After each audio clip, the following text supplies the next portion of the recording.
membangun. Kembali lagi bersama kami dari tim Abdi Membangun.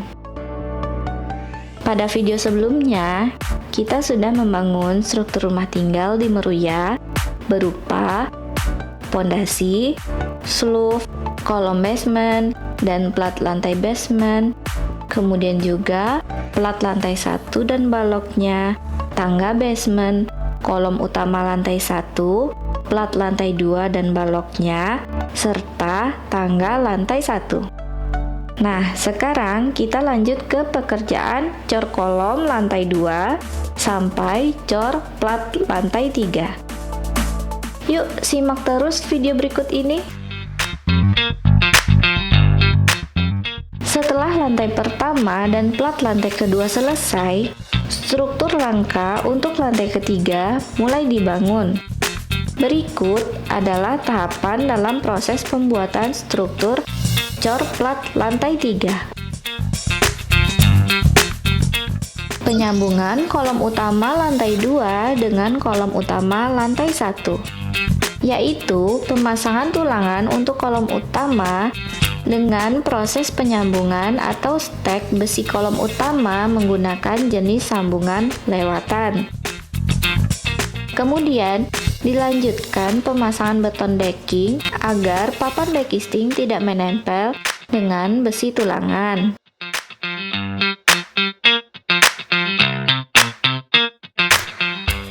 Selanjutnya, merangkai papan backisting.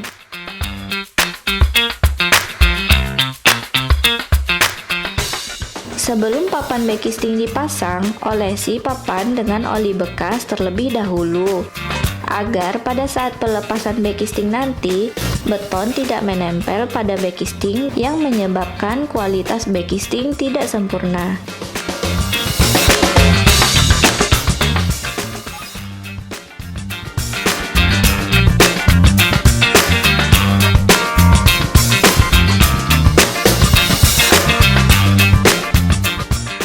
Beri penyangga pada backisting yang telah dipasang, agar backisting tidak bergerak saat proses pengecoran.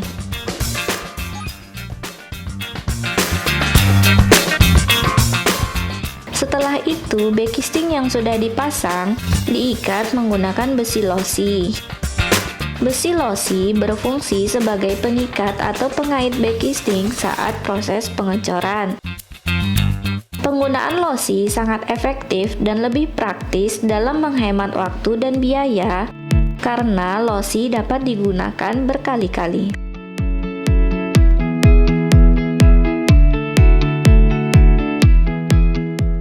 Backisting sudah terpasang dan siap untuk proses pengecoran. Pengecoran kolom utama lantai 2. Setelah pemasangan backisting, pekerjaan dilanjutkan dengan pengecoran kolom lantai 2. Sebelum melakukan pengecoran, kita terlebih dahulu melakukan slam test beton, yaitu pengujian untuk mengetahui seberapa kental adukan beton yang akan digunakan dalam pengecoran. Setelah itu, baru kita lanjut ke proses pengecoran. Pengecoran kolom utama ini menggunakan campuran beton dengan mutu beton K350 NFA. Dalam proses pengecoran kolom utama ini harus menggunakan vibrator.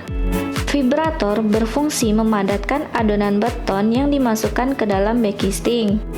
Tujuan penggunaan vibrator adalah agar angin atau udara yang masih ada pada adonan beton tersebut dapat keluar sehingga tidak menimbulkan rongga atau lubang dan membuat adonan beton terbagi rata pada seluruh sisi di dalam backisting tersebut.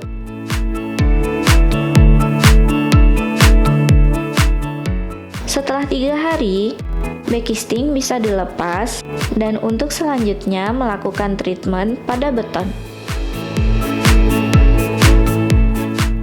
Treatment pada beton ini sangat penting dalam menjaga kondisi optimal permukaan beton setelah backisting dibuka. Tujuannya untuk mencegah beton kekurangan atau bahkan kehilangan air pada beton yang diperlukan dalam proses hidrasi.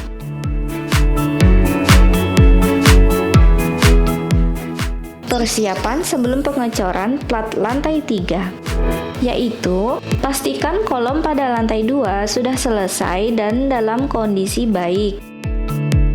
Kemudian, merangkai scaffolding yang nantinya digunakan sebagai penyangga beban para pekerja dan beban material, terutama backisting balok dan backisting plat lantai.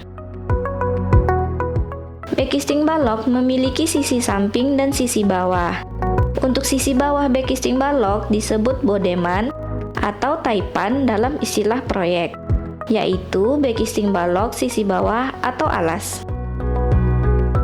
Sedangkan untuk sisi samping kanan dan kiri dari backisting balok disebut tembereng. Pada bagian U-head di scaffolding diletakkan kayu balok atau suri-suri yang nantinya menjadi tumpuan untuk taipan. Dilanjutkan memasang backisting balok berupa taipan dan tembereng.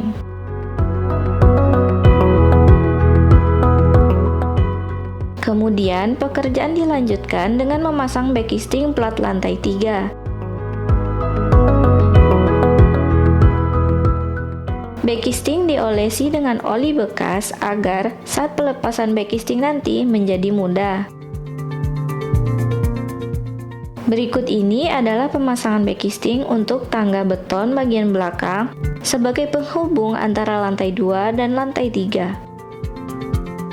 Setelah semuanya selesai, bersihkan semua area backisting yang telah selesai dipasang, agar saat pengecoran tidak ada residu yang tercampur dengan adonan cor yang dikhawatirkan akan merusak mutu beton. Pemasangan tulangan utama atau merangkai tulangan beton untuk balok.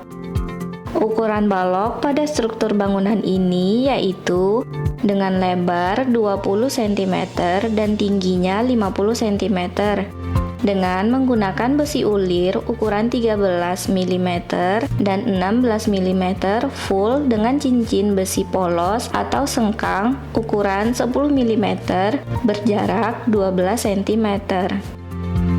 Pemasangan ini mengikuti jarak dan posisi yang telah ditentukan dalam gambar perencanaan. Lanjut dengan pemasangan besi tulangan untuk plat lantai 3. Plat lantai di sini nantinya akan dibuat dengan ketebalan 12 cm dengan menggunakan besi beton 2 lapis. Pada lapisan pertama menggunakan besi ukuran 8 mm full dengan jarak antar besi 10 cm. Tidak lupa memasang beton decking yang berfungsi untuk membuat jarak antara permukaan backisting dengan tulangan besi beton. Sedangkan untuk lapisan kedua menggunakan besi wire mesh dengan ukuran 8 mm full dengan jarak antar besi juga 10 cm. Tidak lupa pula untuk memasang spacer untuk membuat jarak antara lapisan besi pertama dengan lapisan besi kedua pada tulangan plat lantai. Dilanjut pemasangan tulangan utama untuk tangga beton bagian belakang. Ketebalan beton tangga di sini juga 12 cm. Setiap tulangan dirangkai dan dikaitkan dengan tulangan plat lantai 2 dan tulangan plat lantai 3. Penulangan pada struktur plat lantai 3 sudah siap untuk dilakukan pengecoran. Pengecoran plat lantai 3. Setelah backisting dan tulangan dari balok, plat lantai, dan tangga sudah selesai dan terpasang dengan baik, sekarang lanjut ke proses pengecoran. Sebelum melakukan pengecoran, kita terlebih dahulu melakukan slam test beton, yaitu pengujian untuk mengetahui seberapa kental adukan beton yang akan digunakan dalam pengecoran. Setelah itu, baru kita lanjut ke proses pengecoran. Mutu beton Beton yang digunakan untuk pengecoran ini yaitu menggunakan beton mutu K350 NFA. Dalam proses pengecoran beton atau penuangan beton harus diingat untuk selalu menggunakan vibrator beton. Alat ini digunakan untuk menghilangkan udara yang terjebak dalam beton dan memastikan bahwa beton mengisi semua celah dalam backcasting dengan baik, sehingga beton menjadi padat dan memiliki kualitas yang baik dan terhindar dari resiko keropos serta memiliki kekuatan yang baik dalam menahan beban bangunan di atasnya. Setelah melakukan pemadatan adonan cor dengan vibrator, periksa kembali ketebalan plat lantai dengan bantuan alat seperti di dalam video. Ketebalan yang dibutuhkan yaitu 12 cm.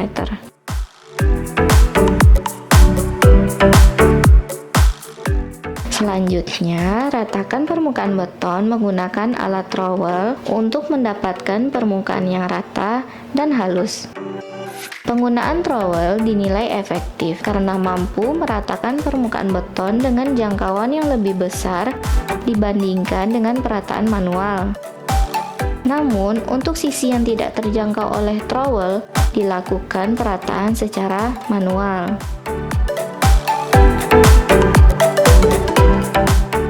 Penyelesaian dan perawatan beton atau curing. Setelah pengecoran selesai, beton perlu dirawat untuk memastikan bahwa proses pengerasan berlangsung dengan baik. Curing dilakukan untuk menjaga kelembapan beton selama beberapa hari. Biasanya 7 hari hingga 28 hari agar beton mencapai kekuatan yang optimal. Curing bisa dilakukan dengan membasahi permukaan beton, menggunakan plastik pembungkus, atau menggunakan bahan curing kompon untuk mengurangi penguapan air dari beton.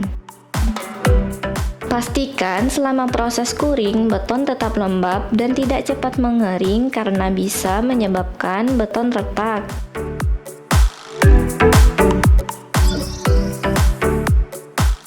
Setelah beton mengeras dan mencapai kekuatan yang cukup, biasanya setelah 28 hari, backcasting dapat dibongkar dengan hati-hati.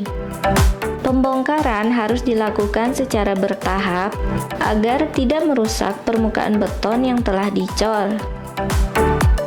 Lakukan pemeriksaan untuk memastikan bahwa permukaan beton halus dan bebas dari cacat.